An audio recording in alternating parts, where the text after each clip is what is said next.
अस्सलामु अलैकुम वरहमतुल्लाहि वबरकातुहू। Welcome back to my YouTube channel Shakeel sir's pioneer institute of education. My dear students, आज के इस लेक्चर में हम पढ़ेंगे पोटेंशियोमीटर के बारे में। पोटेंशियोमीटर जो कि एक बहुत ही इम्पॉर्टेंट टॉपिक है करंट इलेक्ट्रिसिटी का। एक्चुअली पोटेंशियोमीटर जो है it is one of the most important applications of Kirchhoff's laws. Okay, ये पोटेंशियोमीटर जो है एक डिवाइस है, ये एक apparatus है। इसको हम इस्तेमाल में लाते हैं प्रैक्टिकल पर्पस के लिए। इससे हम पोटेंशियल डिफरेंस मेजर कर सकते हैं between the two ends of a wire. और वो पोटेंशियल डिफरेंस जो होता है वो एक्यूरेट वैल्यू होता है। हम वोल्ट मीटर से भी पोटेंशियल डिफरेंस मेजर करते हैं, लेकिन वोल्ट मीटर से जो मेजरमेंट हम उठाते हैं वो अप्रॉक्सीमेट होती है, लेकिन इससे जो पोटेंशियल डिफरेंस हम मेजर करते हैं वो एक्यूरेट होता है। इसीलिए पोटेंशियोमीटर जो यहां बोर्ड पे लिखा है मैंने, पोटेंशियोमीटर को हम एक आइडियल वोल्ट मीटर भी कह सकते हैं। Ideal volt meter, perfect volt meter, because it gives us the best possible value of potential difference across the two ends of conductor. इसी तरह यही पोटेंशियोमीटर जो है इसको हम किसी भी दो केमिकल सेल्स जो है, चाहे वो प्राइमरी सेल्स हो या सेकेंडरी सेल्स हो, किसी भी दो सेल्स का हम ईएमएफ इलेक्ट्रोमोटिव फोर्स कंपेयर कर सकते हैं। So potentiometer is an apparatus which is used for the comparison of EMFs of different cells. One more application of potentiometer is it is also used to determine, to find the internal resistance of a cell. Cell जो होती है, primary cell हो या secondary cell, उसकी internal resistance को निकालने के लिए हम पोटेंशियोमीटर का इस्तेमाल करते हैं। ठीक, चलिए जी, हम इसी पोटेंशियोमीटर के बारे में हम आगे बढ़ेंगे और पढ़ेंगे, जानेंगे किस तरह हम इसको कंपैरिजन ऑफ ईएमएफ्स के लिए इस्तेमाल करते हैं, किस तरह हम इसको इससे इंटरनल रेजिस्टेंस ऑफ सेल निकालते हैं।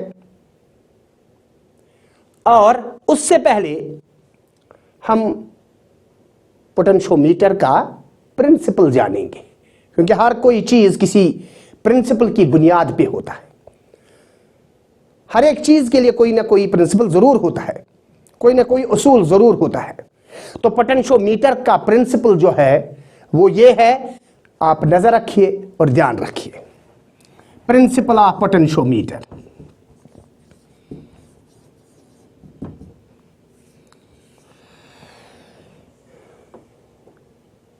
प्रिंसिपल जो है, द पोटेंशियल ड्रॉप यानी पोटेंशियल डिफरेंस, तवज्जो रखिए, द पोटेंशियल ड्रॉप अक्रॉस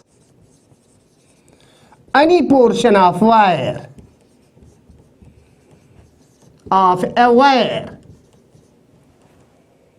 किसी वायर में जब करंट जा रही होती है, किसी वायर के थ्रू जब करंट जा रही होती है, तो उस वक्त पोटेंशियल ड्रॉप होता है, पोटेंशियल डिफरेंस पैदा हो जाए across any portion of wire, wire का कोई भी हिस्सा, टुकड़ा।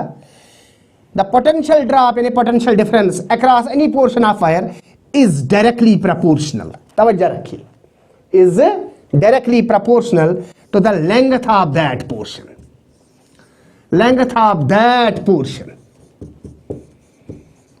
ये है principle. In a potential difference, okay, is directly proportional to the length of wire.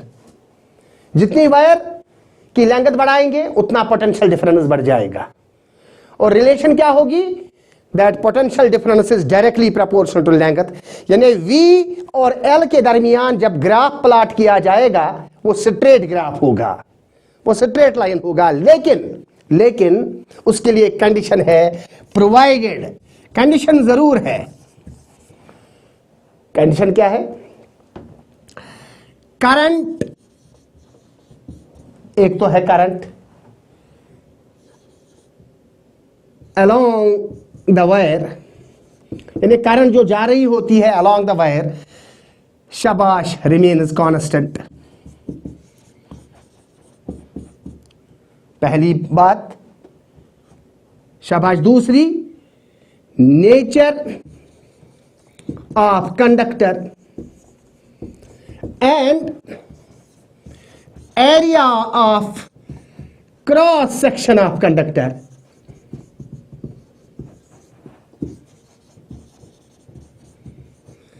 should remain constant। ये चीजें भी कांस्टेंट रहनी चाहिए। तीन चीजों का कांस्टेंट होना जरूरी है।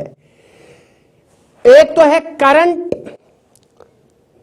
जो है सो है, बस ना कम होना चाहिए ना ज्यादा होना चाहिए। दूसरी बात, एरिया ऑफ क्रॉस सेक्शन यानी थिकनेस ऑफ वायर जो है वो यूनिफॉर्म होना चाहिए। और तीसरी बात, नेचर ऑफ द मटेरियल जो है वो यूनिफॉर्म होना चाहिए, एक जैसा होना चाहिए। Nature of material, copper wire है तो बस कॉपर वायर होनी चाहिए। ओके, कोई एलॉय है, कॉन्स्टेंटन है, मैग्नीन है, लेकिन अगर कॉन्स्टेंटन है तो बस कॉन्स्टेंटन वायर रहनी चाहिए और उसका थिकनेस यूनिफॉर्म होना चाहिए और उसके थ्रू करंट एक जैसी जानी चाहिए। उसका वैल्यू मैग्नीट्यूड ना तो कम होना चाहिए ना ज्यादा होना चाहिए। ओके, तो उस सूरत में V जो है यानी पोटेंशियल डिफरेंस वो डायरेक्टली प्रोपोर्शनल टू लेंथ होगा। This is the principal of potentiometer. Potentiometer इसी प्रिंसिपल पे काम करता है। इसको हम प्रूव भी कर सकते हैं, सिंपली हम इसको प्रूव कर सकते हैं। कैसे? देखिए, चूंकि हम जानते हैं अगर एक वायर है, इस वायर का थिकनेस जो है वो यूनिफॉर्म है, यानी area of cross section constant है। इस वायर के थ्रू करंट जो है वो I है और वो I कांस्टेंट रहता है। इस वायर का नेचर ऑफ कंडक्टर जो है, नेचर ऑफ मटेरियल जो है वो कांस्टेंट है। अगर ये कांस्टेंटन वाली वायर है, चलिए कांस्टेंटन, तो फिर हम जानते हैं अगर मान लो इस वायर की रेजिस्टेंस है R, इस वायर की लेंथ है L, तवज्जो रखो, इस वायर की लेंथ है L, इस वायर की रेजिस्टेंस है R, तो ओम्स लॉ के मुताबिक V is equal to IR, isn't it? Yes, it is. V is equal to IR. R is the resistance. तो रेजिस्टेंस जो है वो आपने ऑलरेडी पढ़ा है, resistance rho into L divided by A। Resistance के बदले rho, what is rho? Yes, resistivity. Very good. Specific resistance, what is L? Length of conductor. What is A? Area of cross section of conductor. What is I? Current flowing through a conductor. अच्छा जी, हम लिख सकते ना V is equal to rho सीधे I और divided by A और उसके बाद लिखेंगे L। अब ये तीन चीजें अगर कांस्टेंट है, तो ऑलरेडी हमने कहा कि ये कांस्टेंट है, तो हम सीधे कह सकते हैं V is some other constant. तो सपोज इन तीनों के बदले हमने K लिखा, बाकी रहा L, K इज कांस्टेंट और V is directly proportional to L। This is the proof of, शाबाश, V is directly proportional to L, यानी principle of potentiometer, isn't it? Yes. अब आगे आइए और देखिए कि पोटेंशियोमीटर होता क्या है। पोटेंशियोमीटर होता क्या है, उससे पहले हम कहें पोटेंशियोमीटर होता क्या है दिखाएंगे बोर्ड पे, लेकिन हम इसको रब करेंगे, तो मैं इसको रब करूंगा ऐसे। उम्मीद है कि यहां तक आपको बात अच्छी तरीके से समझ आई होगी, और भी कोशिश करेंगे आपको बहुत सिंपल अंदाज में पोटेंशियोमीटर समझाने की। शाबाश। देखिए जिगर,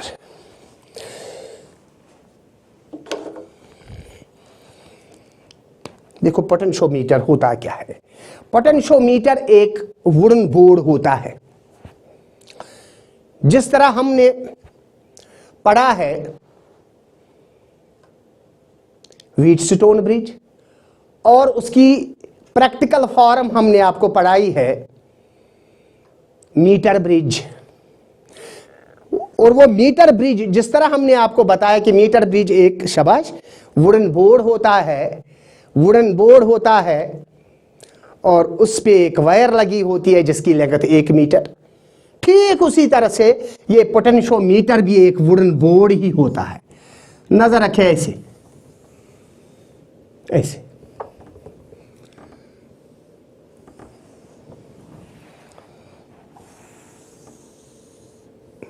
एक ऐसे वुडन बोर्ड होता है। आप इस वुडन बोर्ड पे देखिए क्या होता है। यहां एक बाइंडिंग स्क्रू होता है, तवज्जो रखना, और नीचे भी एक यहां बाइंडिंग स्क्रू है, मेन बाइंडिंग स्क्रू। फिर यहां इस बाइंडिंग स्क्रू के थ्रू यहां से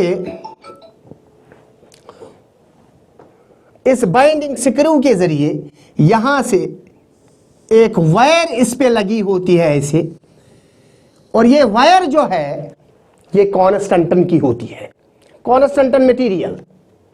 ओके, एलॉय ऑलरेडी आपको बताया गया है कॉन्स्टेंट के बारे में। और फिर इस वायर की लेंथ 1 मीटर होती है, यूजुअली 1 मीटर लेंथ। फिर इस वायर को यहां ये बंद होती है, बाइंड होती है, यहां एक कॉपर स्ट्रिप, ठीक कॉपर स्ट्रिप लगा होता है। उसी कॉपर स्ट्रिप में भी बाइंडिंग स्क्रू लगे होते हैं, और टाइट होता है इसके साथ, और बंद होता है ये वायर इसके साथ। अच्छा, फिर इस कॉपर स्ट्रिप के यहां से बिल्कुल इसी तरह एक और वायर लगी होती है, सेम यही wire, same wire, same material, same area of crossing, thickness बराबर वही, और लेंथ भी बराबर एग्जैक्टली वही 1 मीटर। तो अब ये 1 और 1 कितने हो गए? 2 मीटर। और यहां पे एक बाइंडिंग, यहां पे भी होता है एक कॉपर स्ट्रिप ऐसे, एक कॉपर स्ट्रिप यहां से भी लगा होता है ऐसे, ठीक कॉपर स्ट्रिप। और ये वायर भी यहां से बंद होती है इन बाइंडिंग स्क्रू के थ्रू। फिर यहां से एक और वायर ऐसे ही बिल्कुल इसके पैरेलल लगी होती है ऐसे, और इसकी भी लेंथ एग्जैक्टली 1 मीटर होती है, और ये भी इसी मटेरियल की बनी होती है, और यही एरिया। और इसको भी यहां कॉपर स्ट्रिप यहां पे बोर्ड पे लगा होता है, और ये बंद होता है ये वायर इस कॉपर स्ट्रिप के जरिए। और यहां से एक और वायर बिल्कुल इसी तरह पैरेलल, और इस वायर को बिल्कुल, ये वायर जो है इस तरह इस बाइंडिंग स्क्रू के साथ बंधी होती है। तो अगर आप देखोगे ये 4 वायर्स, हर एक वायर की लेंथ कितनी? 1-1 मीटर, और ये वायर इस पे स्ट्रेच हुई है ऐसे। अगर इस तरह हम देखेंगे, these 4 wires are parallel to each other. लेकिन अगर एक्चुअली हम देखेंगे, all these 4 wires are connected in series. These are connected in series because there is end-to-end connection. यहां से स्टार्ट हुआ, यहां कोई ब्रेक नहीं, फिर यहां से यहां, फिर यहां ऐसे, और फिर वापस ऐसे। तो ये end-to-end कनेक्शन है। So all these 4 wires are connected in series. लेकिन दिखने में तो ये पैरेलल ऐसे लग रहे हैं यहां पे। Okay, yes. Uniform area of cross section 4 wire का होता है ये, या कोई पोटेंशियोमीटर ऐसा भी होता है जिसमें 4 वायर से ज्यादा वायर्स होते हैं। कोई एक पोटेंशियोमीटर जिसमें 10 वायर्स भी, और कोई एक पोटेंशियोमीटर जिसमें 20 वायर्स भी लगे होते हैं। जितनी वायर ज्यादा हो यानी उतनी ही लेंथ भी वायर की ज्यादा होगी। अब लेंथ ज्यादा होने से क्या होता है आपको मालूम है, मालूम होना चाहिए। जितनी लेंथ ज्यादा होगी यानी जितने वायर्स इसमें ज्यादा होंगी उतना ये apparatus ज्यादा सेंसिटिव बनता है, तो इसकी सेंसिटिविटी बढ़ जाती है। सेंसिटिविटी पोटेंशियोमीटर की बढ़ जाती है जब ज्यादा से ज्यादा वायर्स इसमें लगे होते हैं। आमतौर पर 4 वायर्स का पोटेंशियोमीटर हम प्रैक्टिकल लैब्स में इस्तेमाल करते हैं। यही पोटेंशियोमीटर है। ओके, अब इस पोटेंशियोमीटर को किस तरह प्रैक्टिस में लाया जाता है वो देखना है, वो देखना है। अब देखिए हम क्या करेंगे, ये बाइंडिंग स्क्रू नाम भी दे सकते हैं हम इसको ए, और इस बाइंडिंग स्क्रू का नाम दे सकते हैं बी। लेकिन एक बात सुन लीजिए, 1 मीटर 1 मीटर 1 मीटर 1 मीटर कुल मिला के 4 मीटर, 4 मीटर्स मीन्स 400 सेंटीमीटर्स। यहां नीचे स्केल भी लगी होती है, ऊपर भी स्केल लगी होती है। Is it clear? तो स्केल से हमें पता चलता है कि हम किस लेंथ पे मौजूद है। आइए और नजर रखिए हम क्या करते हैं, अब किस तरह यहां इसको एक्चुअल प्रैक्टिस में लाते हैं।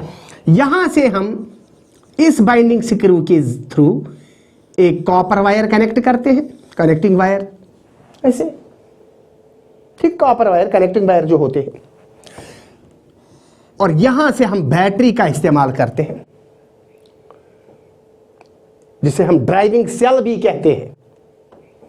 बैटरी कोई 6 वोल्ट की बैटरी, 12 वोल्ट की, 10 वोल्ट की बैटरी हम यहां पे लगा सकते हैं। चलो हमने पॉजिटिव टर्मिनल बैटरी का इस साइड में लगाया, फिर नेगेटिव, फिर पॉजिटिव नेगेटिव, फिर पॉजिटिव नेगेटिव, और अब ऊपर जाएंगे। अब हमने बैटरी लगाई ऊपर नेगेटिव, नीचे पॉजिटिव।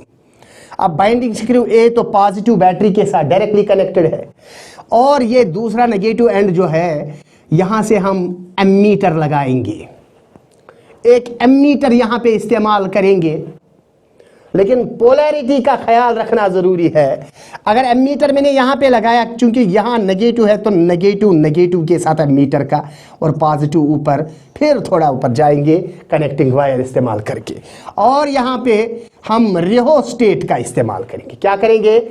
रिहोस्टेट, वेरिएबल रेजिस्टेंस, इसका इस्तेमाल जरूरी करना है, क्योंकि हम कभी कम रेजिस्टेंस पे यहां बैटरी लगाते हैं तो उस सूरत में ये पोटेंशियोमीटर खराब भी हो सकता है, ये वायर, ये पोटेंशियोमीटर डिस्ट्रॉय भी हो सकता है। इसलिए हमें पहले यहां अच्छी खासी रेजिस्टेंस रखनी चाहिए और करंट का वैल्यू कम करना चाहिए। और एक बात और भी सुन लीजिए कि पोटेंशियोमीटर जब हम इस्तेमाल करते हैं तो कम से कम करंट हमें रखनी चाहिए, कम से कम करंट। कोशिश करनी है कि करंट को बहुत कम करे, क्योंकि जब हम करंट को कम करते हैं तो उससे हमारी ऑब्जर्वेशन जो होते हैं वो एक्यूरेट ऑब्जर्वेशंस आते हैं। याद रखिए, वो बाद में भी आपको पता चलेगा। फिलहाल आप देखिए यहां ये रिहोस्टेट का हमने इस्तेमाल किया है, रिहोस्टेट वेरिएबल रेजिस्टर, और फिर यहां की का इस्तेमाल करेंगे, 1 वे की, और यहां से कनेक्शन निकालेंगे और इस कॉपर वायर को यहां कनेक्ट करेंगे इस बाइंडिंग स्क्रू बी के साथ। तो ये एक सर्किट बन गया यहां पे। आप इस सर्किट को हम कहते हैं ऑक्सिलरी सर्किट। इस ऑक्सिलरी सर्किट में आप देखोगे जितने भी सर्किट के एलिमेंट्स हमने इस्तेमाल किए, all these elements are connected in series, all these elements are connected in series. अच्छा, इस वक्त आप मुझे बताइए, क्या यह सर्किट फंक्शन करेगा? क्या इसमें करंट होगी? करंट होगी? नहीं होगी। क्यों नहीं होगी? क्योंकि यह ओपन सर्किट है। जब तक कि हम इसमें पिन इंट्रोड्यूस करेंगे, तो हमने इसमें पिन इंट्रोड्यूस किया, अब यह सर्किट क्लोज्ड बन गया। क्लोज सर्किट बन गया। अब यहां से करंट स्टार्ट हो जाएगी, करंट यहां से चलेगी, ऐसे चलेगी, ऐसे जाएगी, फिर ऐसे जाएगी, फिर ऐसे चलेगी, फिर इस तरह करंट सर्कुलेट होती रहेगी। अच्छा, करंट चलेगी कहां से चलेगी? इस वायर से। और जब वायर से करंट चलेगी, तवज्जो रखिए, आप जब इस वायर के थ्रू करंट जाएगी, इस वायर की अपनी रेजिस्टेंस होती है, क्योंकि ये कांस्टेंट वायर है, इसकी अच्छी खासी रेजिस्टेंस होती है। और जब इस वायर के थ्रू करंट जा रही होती है तो जाहिर सी बात है पोटेंशियल ड्रॉप हो जाएगा, पोटेंशियल ड्रॉप हो जाएगा। अब यहां से यहां तक तो कुछ ना कुछ पोटेंशियल तो ड्रॉप हो ही जाएगा जब करंट यहां से यहां तक चलेगी, क्योंकि इसकी रेजिस्टेंस है। क्योंकि हम जानते हैं V is equal to I R. चलो मान लो आई करंट यहां से यहां तक चली फिलहाल, तो इसकी रेजिस्टेंस है R, तो यहां से यहां तक potential difference V is equal to I R हो गया। अब जाहिर सी बात है, अब जब करंट यहां पहुंचेगी तो जाहिर सी यहां से यहां तक तो रेजिस्टेंस मान लो R थी, और यहां से यहां तक भी मान लो इतनी ही लेंथ है, तो इसकी भी रेजिस्टेंस एक और R होगी। तो अब कुल मिला के कितनी हो गई? 2R। तो जाहिर सी बात है अब यहां से यहां तक जो पोटेंशियल डिफरेंस होगा वो तो डबल होगा। फिर मान लो, क्योंकि इसका एरिया ऑफ क्रॉस सेक्शन एक जैसा है, uniform area of cross section, thickness uniform है, और दूसरी एक बात नेचर ऑफ मटेरियल एक जैसा है। अगर 50 सेंटीमीटर तक मान लो 10 वोल्ट पोटेंशियल ड्रॉप हो गया, तो 100 सेंटीमीटर तक कितना हो जाएगा? 20 वोल्ट, 20 वोल्ट। और फिर यहां से यहां तक, यहां से यहां तक 150 सेंटीमीटर, तो कितना हो जाएगा ड्रॉप? 30 वोल्ट। फिर यहां से यहां तक और 10 वोल्ट ड्रॉप, कितने हो गए? 40 वोल्ट। तो इसीलिए पोटेंशियोमीटर इस प्रिंसिपल पे ही काम करता है, V is directly proportional to L, V is directly proportional to L। हम यहां से गैल्वेनोमीटर या वोल्ट मीटर लगा देंगे, लेकिन जब वोल्ट मीटर लगाया, चूंकि ये बाइंडिंग स्क्रू ए जो है पॉजिटिव के साथ, वोल्ट मीटर का पॉजिटिव भी इसी के साथ आना चाहिए, नेगेटिव ऐसे।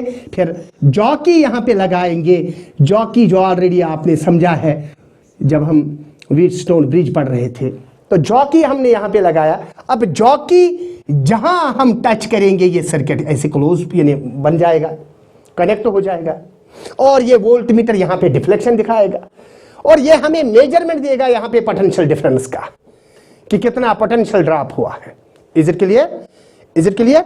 तो फिलहाल हम यहां तक इस टॉपिक को यहीं तक पढ़ेंगे, और इंशाल्लाह अगले लेक्चर में हम इस टॉपिक को आगे बढ़ाएंगे और हम आपको दिखाएंगे how potentiometer, this potentiometer is used for comparison of EMFs of two cells, and how we can find the internal resistance of any one of the cells, whether it is primary cell or secondary cell. Till then, goodbye. Assalamu alaikum wa rahmatullahi wa barakatuh.